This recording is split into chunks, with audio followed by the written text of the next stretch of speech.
right, so in this stream, I'm going to read Moby Dick by Herman Melville. All right, so chapter 1, Loomings. It says, Call me Ishmael. Some years ago, never mind how long precisely, having little or no money in my purse and nothing particular to interest me on shore, I thought I would sail about a little and see the watery part of the world. It is a way I have of driving off the spleen and regulating the circulation. Whenever I find myself growing grim about the mouth, whenever it is a damp, drizzly November in my soul, whenever I find myself involuntarily pausing before coffin warehouses and bringing up the rear of every funeral I meet, and especially whenever my hypos get such an upper hand to me that it requires a strong moral principle to prevent me from deliberately stepping into the street and methodically knocking people's hats off, then I account it high time to get to sea as soon as I can. This is my substitute for pistol and ball. With a philosophical flourish, Cato throws himself upon his sword. I quietly take to the ship. There is nothing surprising in this, if they but knew it. Almost all men in their degree, some time or other, cherish very nearly the same feeling towards the ocean with me. There now is your insular city of the Manhattoes, belted round by wharves as Indian isles by coral reefs.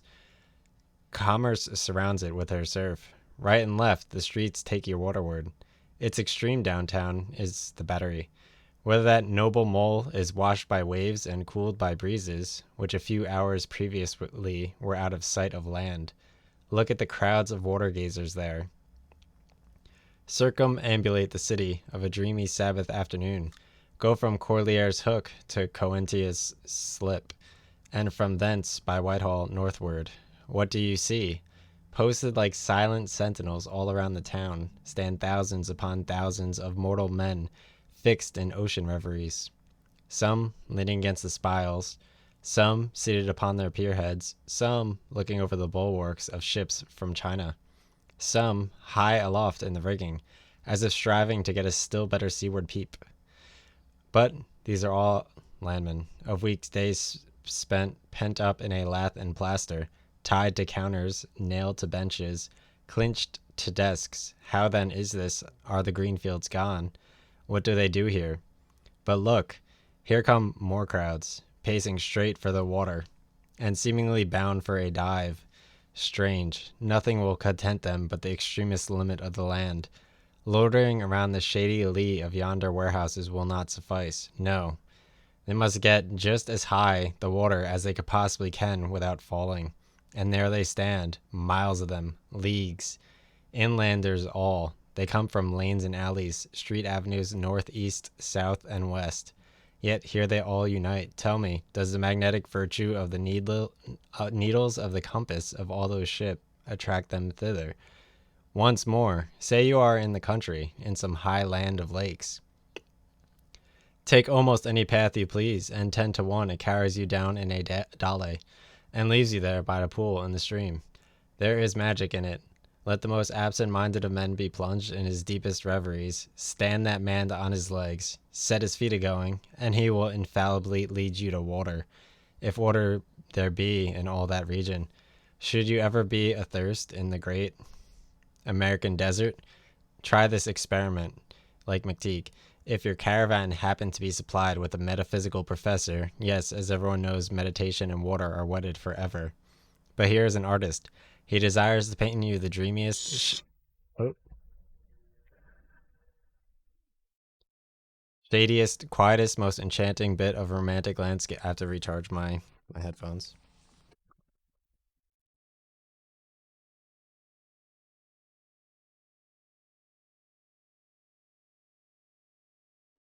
And my phone.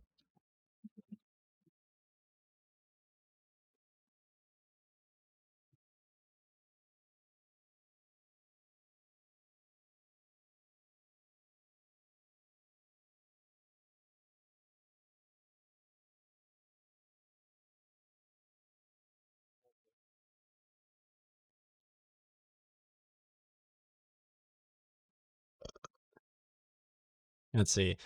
But here is an artist. He desires to paint you the dreamiest, shadiest, quietest, most enchanting bit of romantic landscape in all the valley of the Saco. What is the chief element he employs? There stand his trees, each with a hollow trunk, as if a hermit and crucifix were within, like Jane Eyre. And here sleeps his meadow, and there sleep his cattle, and up from yonder cottage goes a sleepy smoke.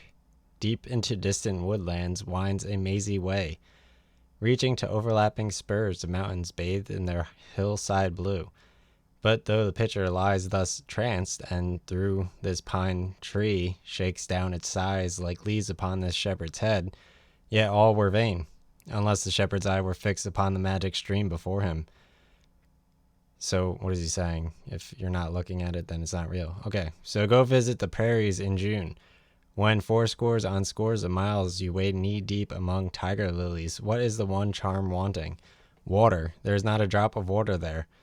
Were Niagara but a cataract of sand, would you travel your 1,000 miles to see it? Why did the poor poet of Tennessee, upon suddenly receiving 2 handfuls of silver, deliberate whether to buy him a coat, which he sadly needed, or invest his money in a pedestrian trip to Rockaway Beach? Why is almost every robust, healthy boy with a robust, healthy soul in him at some time or other crazy to go to sea? Why, upon your first voyage as a passenger, did you yourself feel such a mystical vibration when first told you that you and your ship were now out of sight of land? Why did the old Persians hold the sea holy? Why did the Greeks give it a separate deity and own brother of Jove? Surely all this is not without meaning, and still deeper the meaning of that story of Narcissus, who, because he could not grasp the tormenting, mild image he saw in the fountain, plunged into it and was drowned. But that same image we ourselves see in all rivers and oceans. It is the image of the ungraspable phantom of life, and this is the key to it all. Now when I say that I am in the habit of going to sea whenever I begin to grow hazy about the eyes and begin to be over-conscious of my lungs, I do not mean to have it inferred that I ever go to sea as a passenger. For to go as a passenger, you must needs have a purse, and a purse is but a rag unless you have something in it. Besides, passengers get seasick, grow quarrelsome, don't sleep of nights, do not enjoy themselves much, as a general thing. No, I never go as a passenger, nor, though I am something of a salt, do I ever go to sea as a commodore, or a captain, or a cook. I abandon the glory and distinction of such offices to those who like them. For my part, I abominate all honorable, respectable toils, trials, and tribulations of every kind whatsoever. It is quite as much as I can do to take care of myself, without taking care of ships, barks, brigs, schooners, and whatnot. And as for going as cook, though I confess there is considerable glory in that, a cook being a sort of officer on shipboard, yet somehow I never fancied broiling fowls, though once broiled, judiciously buttered, and judgmatically salted and peppered. There is no one who will speak more respectfully, not to say reverentially, of a broiled fowl than I will. It is out of the idolatrous dotings of the old Egyptians upon broiled ibis and roasted river horse that you see the mummies of those creatures in their huge bakehouses, the pyramids. Now when I go to sea, I go as a simple sailor, right before the mast, plumb down into the forecastle, aloft there to the royal masthead. True, they rather order me about in some, and make me jump from spar to spar, like a grasshopper in a May meadow, and at first this sort of thing is unpleasant enough. It touches one's sense of honor, particularly if you come of an old established family in the land. The Van Rensselaers, or Randolphs, or Hardicanutes, and more than all, if just previous to putting your hand onto the tar pot, you have been lording it as a country schoolmaster, making the tallest boys stand in awe of you. The transition is a keen one, I assure you, from a schoolmaster to a sailor, and requires a strong decoction of Seneca and the Stoics to enable you to grin and bear it. But even this wears off in time. What of it if some old hunks of a sea captain orders me to get a broom and sweep down the decks? What does the indignity amount to, weighed, I mean, in the scales of the New Testament? Do you think the Archangel Gabriel thinks anything the less of me because I promptly and respectfully obey that old hunks in that particular instance? Who ain't his slave? Tell me that. Well, then, however the old sea captains may order me about, however they may thump and punch me about, I have the satisfaction of knowing that it is all right, that everyone else is in one way or another or served in much the same way, either in a physical or metaphysical point of view. That is, and so the universe thump is passed round, and all hands should rub each other's shoulder blades and be content. Again, I always go to sea as a sailor because they make a point of paying me for my trouble, whereas they never pay passengers a single penny that I have ever heard of. On the contrary, passengers themselves must pay, and there is all the difference in the world between paying and being paid. The act of paying is perhaps the most uncomfortable infliction that the two awkward thieves entailed upon us, but being paid, what will compare with it? The urbane activity with which a man receives money is really marvelous, considering that we so earnestly believe money to be the root of all earthly ills, and that so no account can a money man enter heaven. Ah, how cheerfully we consign ourselves to perdition. Finally, I always go to sea as a sailor because of the wholesome exercise and pure air of the forecastle deck. For, as in this world, headwinds are far more prevalent than winds from astern. That is, if you never violate the Pythagorean maxim. So for the most part of the Commodore on the quarterdeck gets his atmosphere at second hand from the sailors on the forecastle. He thinks he breathes it first, but not so. In much the same way do the commonalty lead their leaders in many other things, at the same time that the leaders little suspect it. But wherefore it was that after having repeatedly smelt the sea as a merchant sailor, I should now take it to my head to go on a whaling voyage. This, the invisible police officer of the fates, who has the constant surveillance of me and secretly dogs me and influences me in some unaccountable way, he can better answer than anyone else, and doubtless my going on this whaling voyage formed part of the grand program of Providence that was drawn upon it a long time ago. It came in as a sort of brief interlude and solo between more extensive performances. I take it that this part of the bill must have run something like this: grand contested election for the presidency of the United States, whaling voyage by one Ishmael, bloody battle in Afghanistan.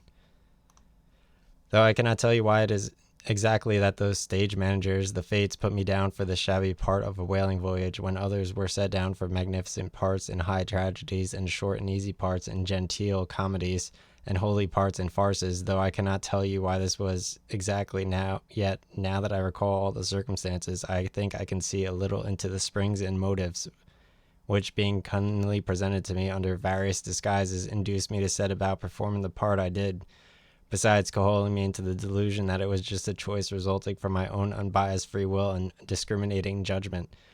Chief among these motives was the underwhelming idea of the great whale himself. Such a portentous and mysterious monster roused all my curiosity. Then the wind and distant seas, where he rolled his island bulk, the undeliverable, nameless perils of the whale. These, with all the attending marvels of 1,000 Patagonian sights and sounds, helped to sway me to my wish. With other men, perhaps, such things would not have been inducements, but as for me, I am tormented with an everlasting itch for things remote. I love to sail forbidden seas and land on barbarous coasts. Not ignoring what is good, I am quick to perceive a horror, and could still be social with it. Would they let me, since it is but well to be on friendly terms with all the inmates of the place one lodges in? By reason of these things, then, the whaling voyage was welcome. The great floodgates of the wonder world swung open, and in the wild conceits that swayed me to my purpose, two and two, there floated into my inmost soul endless processions of the whale, and mid